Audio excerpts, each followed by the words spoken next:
Hey guys, what's up? Welcome back to the channel, it's Cynicalex. And today I want to talk about Thanos and whether or not he's worth building for PvE. Has Thanos fallen off in PvE is the question that I want to answer. And so, it's interesting because the answer is kind of like, no, he hasn't fallen off in PvE. And you'll say, well, Cynicalex, you put him on the Omega tier list, you put him on the Omega level, so he must be good for PvE and PvP. And the answer is yes, he's still good for PvE, and I'll show you guys that he can do, stage 40, stage 50, stage 60 of these different world bosses.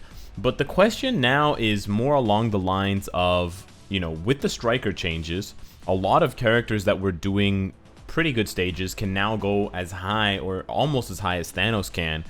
And then the other question being, with the discount going on right now, it's 99% off to unequip Thanos' CTP of Rage if you have one on him. And here's the thing, if you don't have a CTP of Rage on Thanos, he's really not that great for PvE. He is great for PvE because he's really tanky and he's got all these different abilities. He can heal. He has all defense down on his second skill, minus 30% like Captain America. But he really doesn't go nearly as high as you want him to go unless you have a CTP of Rage. Now, where the heights that I'm going to be pushing to with world bosses to show you guys is almost as high as anyone can go because I've got a top 500 built Thanos. I'm not messing around with this build.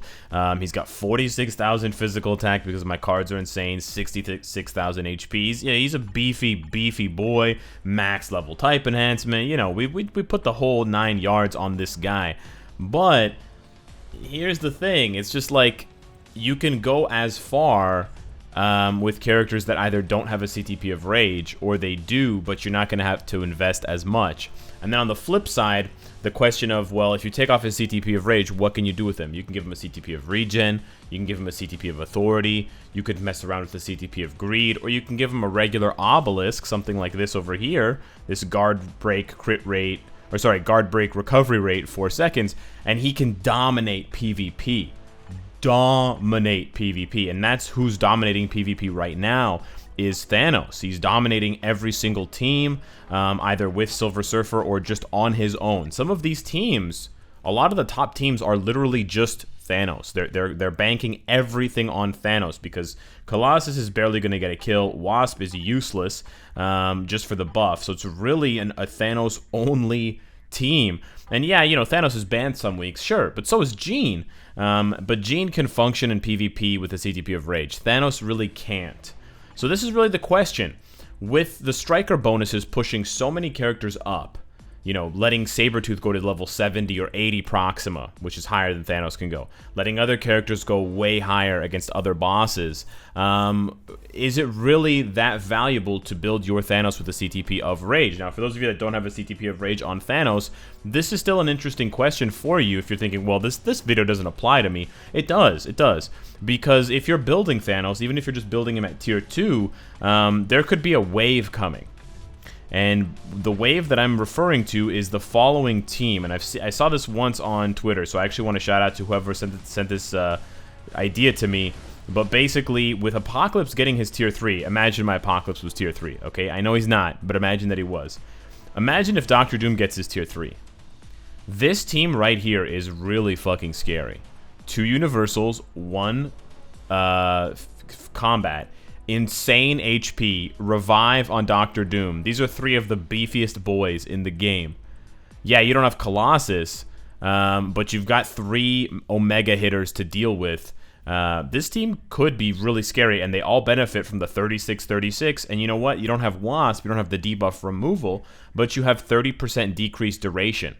So those debuffs are not going to last very long, and this could work, or some version of this could really work on certain weeks. And Timeline is a headache for any of you guys that play PvP. Timeline is a headache when Thanos is number 1, when Jean is banned, and so do I want to make the headache worse by convincing more of you guys to build your Thanos for PvP? I don't know. I feel like you're going to be taking advantage of more of his natural talents by building him for PvP than PvE, because he has that all buff removal. That's really a PvP ability. That's not a PvE ability. And Thanos is basically the best villain in the game for PvP because he does so much damage to heroes, and he also reduces damage he receives from heroes. And so he's oftentimes one of the best. He's basically been the best for a long time, or one of the best counters to pretty much every other character in PvP because they've all been heroes other than Thanos. It's Jean Grey, it's Doctor Strange, it's Captain Marvel, it's Silver Surfer. They're all heroes. He's the only villain. So yeah, I mean, it's a very expensive price to pay to give him a CTP of Rage for him to perform well in PvE. He doesn't even need to perform that well anymore because so many characters now can perform as well or better than he can because of the striker changes.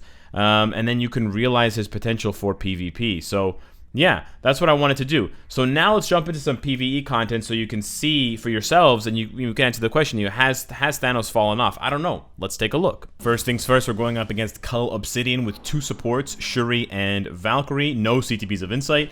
And we're just doing this because, honestly, Cull Obsidian is one of the most annoying world bosses. But this is a stage 65, and Thanos can go at least this high with my build, although you'll see that a lot of it really depends on the strikers. So you'll see the damage kind of spikes, and the damage will spike when the strikers are, running on all cylinders. It doesn't happen all the time. It's not consistent. So even though the strikers are consistent, sometimes they're comboing off each other isn't consistent. So you basically just have to wait for the bar to move substantially. Otherwise, the bar kind of creeps along. But then the bar bursts. So I mean, he could possibly go higher than 65. I tried 55. It was very easy. I went up to 69. It was a little bit too hard. So I came down to 65, and it seemed to be about the right temperature. I did the whole Goldilocks. This is too hot. This porridge too cold. Oh, this one is just right. And I want to highlight Cull Obsidian because not only is he super tanky, but interestingly enough, despite the fact that Thanos has all defense down himself, a la Captain America, giving him just one striker does not work. I will say that right off the bat. It doesn't work. It works with Captain America against Proxima. I don't know if that's because of the way that she handles all defense down, but because of possibly because of the fact that Cull Obsidian cleanses and takes away all of the debuffs that he has, it makes stacking all defense down a lot more important for Thanos specifically. But you can see he can definitely get this done. It's going to be close, and if you get unlucky, maybe you won't be able to finish the stage. It's not like a guarantee, and I've sort of goofed up on the rotation a few times now here. But yeah, he puts down damage when the strikers apply enough all defense down. He definitely does enough work to get this done. Keep in mind, though, Doctor Strange can do stage 69 with 0 supports with the CTP of Rage, and he costs 400 less Cosmic Cube Fragments than Thanos does. Next up, we got Proxima. Same team, Shuri and Valkyrie. We swapped over a few of the strikers because we want them to be able to do physical damage, so Slapstick is going to do damage here, and then Namor just hits really hard with his abilities. And this is really cool, actually, that he can actually do Proxima. He has a little bit of physical damage on his skill, so that's part of the way that it helps. It's also specifically the CTP of Rage. So if you don't have a CTP of Rage, this specific fight against Proxima is almost out of the question. Because you're fighting against Proxima with the CTP of Rage, you can sort of negate some of her, energy defense down or energy defense abilities, sort of the way that a character that's physical damage, like Namor, even though he's elemental, it's physical elemental, or even someone like Captain America can do Ebony Maw World Boss Ultimate if you have a CTP of Rage. So it's really cool that he can do this stage, but as you've seen recently, stage 60 is not very impressive for Proxima. With this new striker change, you've got characters like a tier 2 Sabretooth with a CTP of Energy, which is much cheaper than the CTP of Rage, tier 3 Thanos doing stage 60. So the fact that a tier 2 character with a CTP of Energy can go almost 20 levels higher than Thanos, well, you'll say, yeah, but this is a stage for physical damage dealing characters. Thanos is mostly energy damage. He's a physical attacker that deals energy damage. True, but I'm still pointing it out. The comparison being, you got a tier 3 or Thanos, and then you got to give him a CTP of Rage for him to be 20 levels lower than Sabretooth for this, and still 4 to 5 levels minimum lower than Doctor Strange on Cull Obsidian. And Doctor Strange doesn't even need supports for that stage. He doesn't even need a support. He just needs Dr. Voodoo leadership, that's it, and the Strikers.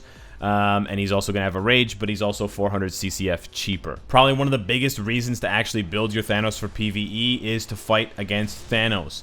And the reason for that is basically the fact that not only is he strong enough to kill Thanos at least up to level 40 for me, and that's pretty impressive, but Thanos is Thanos is the most difficult world boss.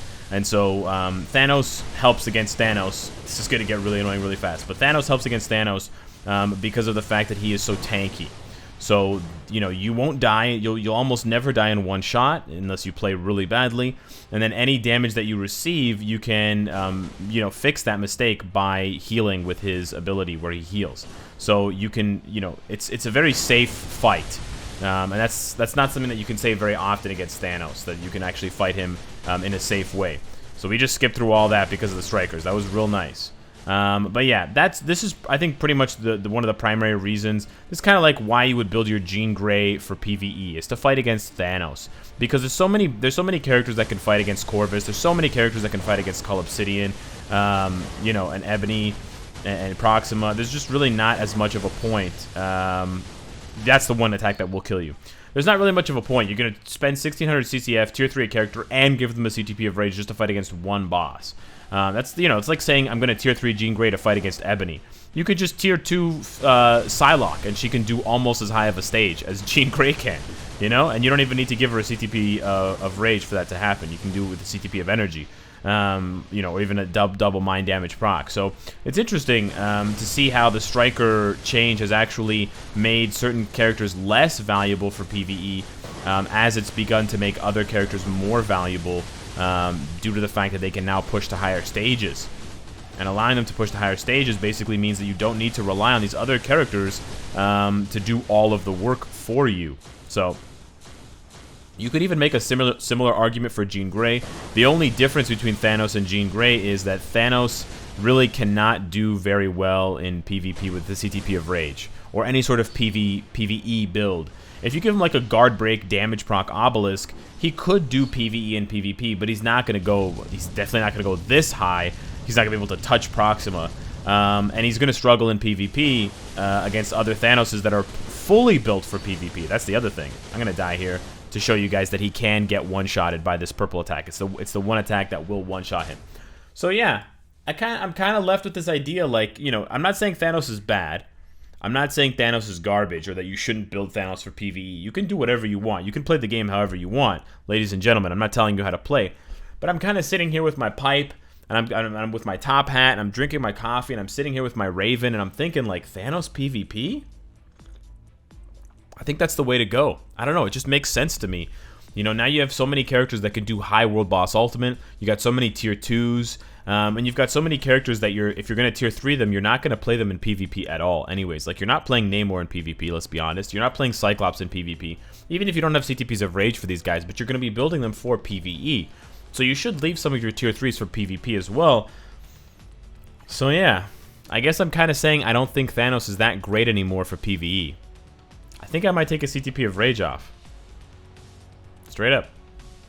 Anyways, let me know what you guys think of Thanos in PvE. Has he fallen off? Is Thanos not the same PvE god that he once was? Let me know in the comments down below. Thank you so much for watching this video, and I will see you in the next one. Take care.